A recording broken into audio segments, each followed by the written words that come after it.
Hi!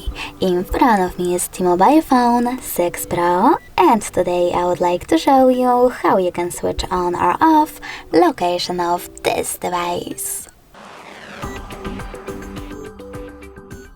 First of all, open Tab menu, then look for location shortcut. When you find it, click on it. If you don't see it over here, you need to click on this pen icon at the bottom left corner of your tab menu. Scroll down, look for it here, hold it and drag it to the tab. Then place it wherever you wish to. Now you need to click on the top left corner and finally tap on your shortcut.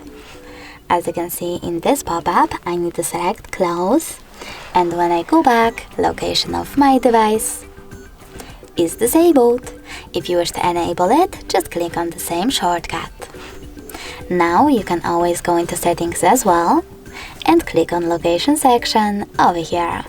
Then manage it however you wish to by tapping on this switcher next to use location feature. Thanks so much for watching. If you enjoyed this video, smash that like button, comment and definitely subscribe. Bye!